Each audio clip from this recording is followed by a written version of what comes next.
การของบ้านเมืองของเฮากราบไหว้สาในร่มบารมีธรรมกรรมฐานพระเดชพระคุณหลวงพ่อพระธรรมเสนาบดีเจ้าคณะภาคเจ็ดเจ้าอาวาสวัดพระธาตุดอยสุเทพราชวรวิหารพระสงฆ์องค์สามเณรทุกรูปที่เคารพเป็นอย่างยิ่งวันนี้เป็นพิธีแสดงพระธรรมเทศนาเสกซ้อมย้อมยกองค์พุทธปิมปาสารูปเจ้าองค์พระสุวรรณเจดีย์พระบรมธาตุเจ้าดอยสุเทพและพิธีสมโภชน้ำสงฆ์และผ้าไตรพระราชทานจากองค์พระบาทสมเด็จพระวชิรเกล้าเจ้าอยู่หัวทรงพระราชทานน้ำสงฆ์มาประกอบพิธีทรงพระบรมธาตุดอยสุเทพซึ่งปีนี้ตรงกับวันที่31 พฤษภาคมพุทธศักราช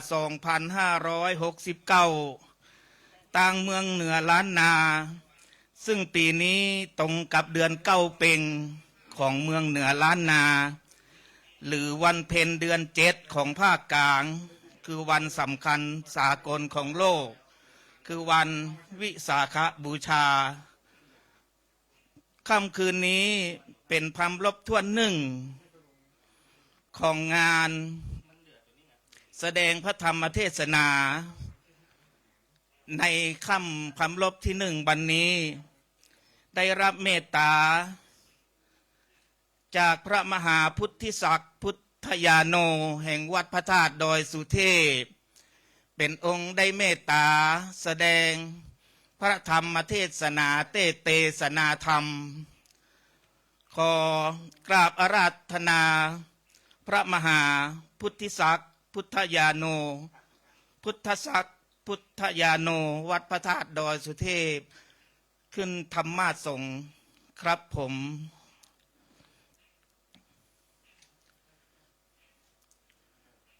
โดยวันที่30เราก็จะมีประเวณีเตียวขึ้นดอยนะครับผม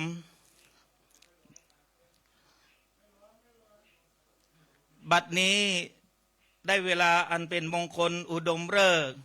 ขอเชิญคุณจิตราพรกันทิ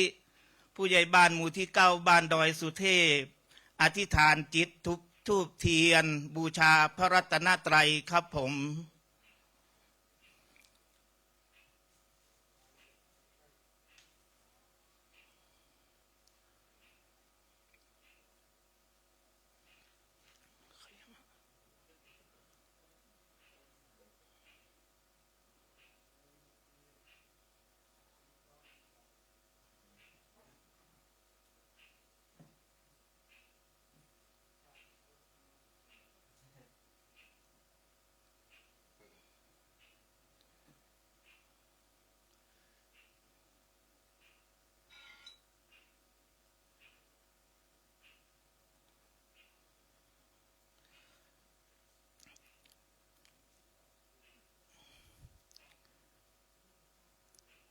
จุดเทียนส่องธรรมขอเรียนเชิญ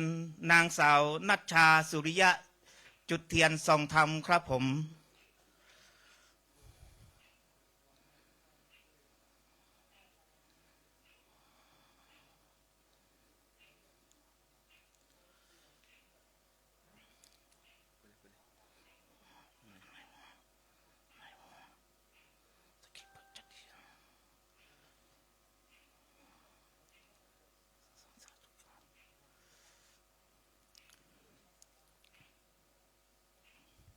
ก็เรียนเชิญคุณสุพจน์บางทองวิยาวัจกรได้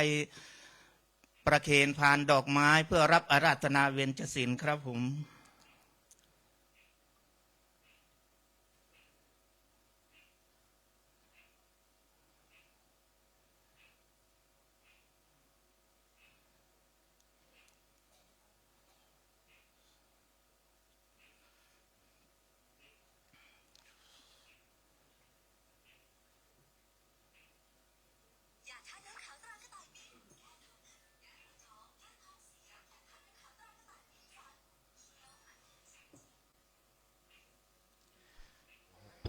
ลำดับต่อจากนี้ไปเราท่านทุกๆคนจะได้ร่วมกล่าวคำบูชาพระรัตนตรัยไหว้พระได้พร้อมเพรียงกันณบัดนี้กราบหนึ่งกราบสองกราบสามอิมินาสการเรนาพุทธังอภิปูชยามิอิมินาสการเรนาธัมมังอภิปูชยามิอิมินาสการเรนาสังฆังอภิปูชยามิอะระหังสัมมาสัมพุทโธภควาพุทธังภควันตังอภิวาเทมิกล่าวสวากขาโตภควตาธัมโมธัมมังนัมมัสสามิกล่าวสุปฏิปันโน